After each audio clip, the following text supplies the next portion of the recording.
L'élevage de porc semble être l'élevage le plus rentable actuellement. Beaucoup, à travers l'internet, l'intranet, je ne sais pas trop, racontent que l'élevage des porcs est la voie du milliard. Autrement dit, si on réussit l'élevage des porcs, il est fort probable qu'on devienne très rapidement milliardaire en si peu de temps. Dans cette vidéo, je me propose de te donner 4 stratégies à mettre en place pour pouvoir réussir ton élevage de porc. Donc, il te faudrait être scotché à cette vidéo jusqu'à la fin pour bénéficier très clairement des différentes stratégies et d'ailleurs 4 meilleures stratégies qu'il te faut mettre en place, mettre en évidence si tu veux te lancer dans l'élevage des porcs. Donc, la 4e stratégie que je vais te donner ici te permettrait d'exploser et d'agrandir ton élevage à succès comme ce que je fais ici. Donc, c'est parti pour la vidéo. Permettez que je résume très rapidement les 5 services que nous offrons désormais en agriculture. Service numéro 1, fourniture de plants d'arbres fruitiers et agrumes. Service numéro 2, montage des projets. Il s'agira exactement de réaliser pour vous un compte d'exploitation prévisionnel qui vous donne droit aux différentes étapes de votre projet et les finances adéquates et les périodes de réalisation de ces différentes étapes. Service numéro 3, étude de la faisabilité des projets, notamment avec l'analyse du sol et du climat, précisément le pH, l'altitude, la pente, l'ensoleillement et autres. Service numéro 4, mise à votre disposition en location et en vente des machines agricoles et machines agroalimentaires, notamment les mélangeurs broyeurs, les tarières, les motoculteurs, les tracteurs, les semoirs et autres. Service numéro 5, installation des systèmes d'irrigation, précisément avec l'aménagement des sources d'eau, l'installation des systèmes d'irrigation goutte à goutte, des systèmes d'irrigation par aspersion et les systèmes d'irrigation de surface. Pour clôturer, nous avons mis sur pied un ensemble de groupes WhatsApp en fonction des cultures. Si vous voulez intégrer ces différentes plateformes, écrivez-nous afin de rejoindre l'équipe des éleveurs et l'équipe des agriculteurs. Salut à toi, bienvenue sur la chaîne. Ici, c'est Kana Ibarri, je te parle d'agriculture, je te parle d'élevage. On travaille beaucoup sur l'agri-business. Et au quotidien, on développe donc des thématiques de conseils agricoles pour te permettre d'aller plus loin dans tes affaires. Et j'ai conçu un modèle d'élevage de porc que très bientôt ce sera disponible. Peut-être en décembre ou janvier ce sera disponible et que je vais mettre à ta disposition pour que tu aies aussi un modèle de ferme. Mais en attendant que ce moment arrive, je vais déjà te partager dans cette vidéo 4 stratégies pour réussir ton élevage de porc. Donc en passant, il y aurait forcément un coaching certainement au mois de novembre. Question de donner l'aperçu sur l'élevage de porc. Je ne suis pas certainement zootechnicien, mais j'ai un modèle que je conçois et qui marche très bien. Donc, tu n'as pas à tarder, tu t'abonnes, tu actives la cloche de notification et tu suis les 4 stratégies pour pouvoir réussir dans l'élevage des porcs. Alors sans plus tarder, on va passer au but du sujet.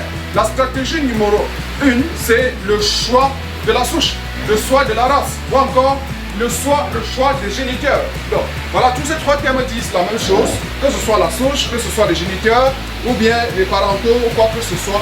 Tu dois très bien choisir en fonction de ta zone. Et puisque on est face à un climat tropical très contraint, surtout pour l'élevage, il faudrait que tu aies un moyen pour pouvoir choisir des races qui s'adaptent à ta zone. La seule et unique chose qu'il faut faire dans ce paragraphe, c'est de consulter soit un expert, soit de se mettre à une formation pour pouvoir savoir quelles sont les races qui s'identifient dans votre zone. Que vous soyez au Cameroun, dans les basses latitudes, dans les hautes latitudes, vous devez vous renseigner sur les différentes souches, sur les différentes races qui s'adaptent dans votre zone. Parce que la vidéo n'étant pas particulière dans une localité, bon déjà je suis à Yaoundé, au niveau de l'Afrique centrale. Puisque la vidéo n'est pas particulière, on ne peut pas dans cette présente vidéo vous donner par détail quelles sont les races qui s'adaptent en fonction des zones. Mais déjà ce que vous devez comprendre, c'est que si vous êtes profane et si vous voulez rentabiliser votre business d'élevage de porc, la meilleure des choses à faire, c'est d'utiliser les hybrides. Bon, ce que j'appelle hybride ici, c'est des races croisées. Peut-être des Nema du Roc, l'Ajora du Roc, ainsi de suite. Donc, quand tu as bien fait cela, tu t'en sortiras. Et pour aller plus loin, si tu te lances dans les races pures, c'est-à-dire des races directement importées, ou encore ce que nous appelons les races exotiques, davantage c'est intéressant. Mais il faudrait que le suivi zoo-hygiène soit intéressant. Il faudrait que la prophylaxie et tout le reste soit super intéressant. Sinon, tu ne t'en sortiras pas. Donc, à la fin de la vidéo, si tu suis jusqu'à la fin, je vais pouvoir te présenter les races que j'ai ici et pourquoi j'arrive à faire ce résultat que je fais ici. Le deuxième conseil, ou bien la deuxième stratégie qu'il faut développer pour pouvoir réussir son élevage de porc, c'est l'alimentation. Mon gars, ce que tu dois comprendre, c'est que l'aliment ne produit que ce que tu lui as donné. Par contre, j'ai une très bonne expérience sur l'élevage des porcs de race locale. Ce qui se passe, c'est que lorsque je suis à l'Ouest Cameroun pendant plus de 10 ans, nous étions habitués à élever les porcs de race locale. Et ben, on pouvait élever un porc pendant plus de 10 mois et ne jamais atteindre 100 kg. Alors ici, les résultats que j'ai, c'est pratiquement en 6 mois, je développe facilement 100 kg. Tel que vous êtes en train de constater. Peut-être qu'il y aura beaucoup d'autres vidéos, on pourrait faire les pesées des différents porcelets et tout le reste. Voilà, donc ton alimentation devra être systématique.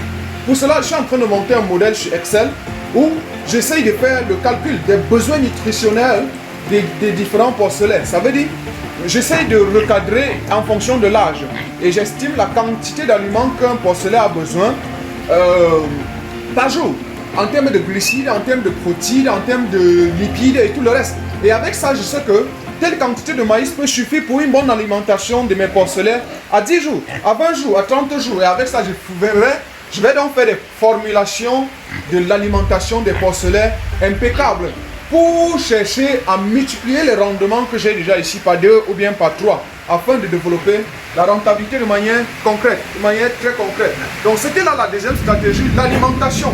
Tu dois tenir compte de tout. J'ai déjà même fait une précédente vidéo où je faisais la composition des aliments. Tu auras d'ailleurs le lien de cette vidéo en description. Et dans cette vidéo, tu as vu que j'avais au moins 7 ingrédients que j'essaye de combiner pour avoir une bonne croissance, une croissance normale. Et laissez-moi vous dire dans cette partie que quand vous avez une bonne croissance du porc, alors les maladies s'éloignent. Donc ici vous allez voir que le suivi zoogène est un peu moindre, tout simplement parce que l'alimentation est déjà bonne. Je veux dire, l'animal est déjà résistant face à tout type de maladie. Passons donc à la troisième stratégie, ou bien le troisième conseil que je voulais te donner dans cette vidéo pour réussir ton élevage de porc. C'est le bâtiment. Attention à toi, l'expérience que j'ai vécue déjà à l'Ouest, nous n'étions pas habitués à faire un bâtiment aussi confortable comme ce que tu vois. Ça veut dire, on essayait de faire 3-4 murs et avec des enclos, je ne sais pas trop, et on n'avait jamais pensé à mettre une tôle.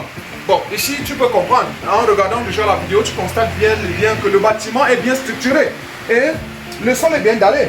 Il y a des abreuvoirs, il y a des mangeoires, ainsi de suite. Ça permet que l'aliment ne se mélange pas avec de l'eau et que l'aliment ne soit jamais infecté, jamais. Et donc, le suivi zoogène réduit encore. Et davantage, ça réduit ce que je vais appeler ici les coûts de production. Et donc, la production ici est optimale. Et on fait de la bonne viande à des coûts normaux, ou bien à des coûts moindres par rapport à d'autres éleveurs. N'étant pas toujours zootechnicien, je ne peux pas aller aussi en profondeur que ça. Mais avec le temps, je crois qu'on fera assez de vidéos question de comprendre globalement le business de l'élevage de porc. Donc, si tu as à faire réellement dans l'élevage de porc et si tu souhaites devenir leader, tu as fait un bâtiment qui a à peu près une durée de 15 ans. Donc, le bâtiment que nous avons construit ici, on estime l'amortissement pendant 15 ans.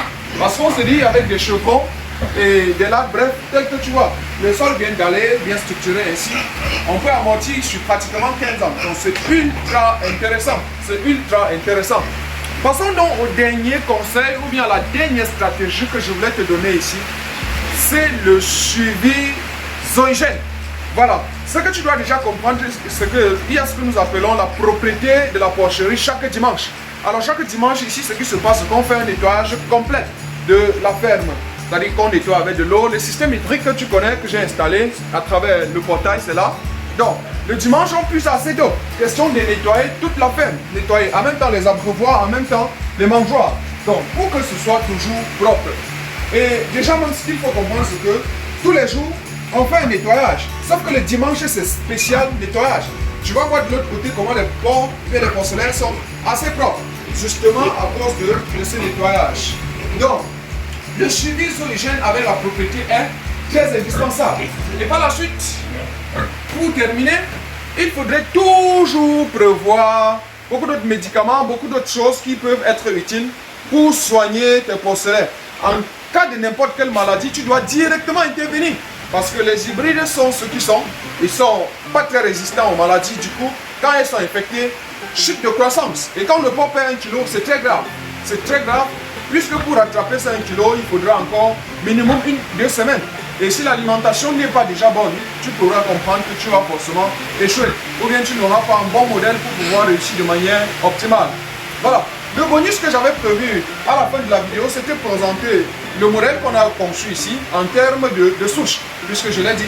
Donc déjà ici, pour avoir les résultats en termes de porcelaine, comme tu constates, ici, on a préféré débuter avec le mâle Duroc et des autres femelles. Donc le Duroc devrait se comporter ici comme le géniteur mâle. Et c'est lui qui va donc assurer tous les croisements ici. Et ce qu'il faut comprendre, c'est que on a fait donc plusieurs souches. Donc, on a un émai ici et deux larges rails. On a un émai et deux larges rails. Et c'est avec ça qu'on a démarré et le modèle semble aujourd'hui hyper intéressant. Donc voilà ce qui a été prévu pour toi dans cette vidéo. J'espère qu'elle a été intéressante. Si tel est le cas, tu me fais un like bleu et puis tu me dis cela en commentaire. Et qu'on se reprenne à une autre vidéo hyper intéressante pour que tu lances ton business aussi et tu grandisses. Merci, c'était Kana Ibaris. Hyper intéressant pour que tu lances ton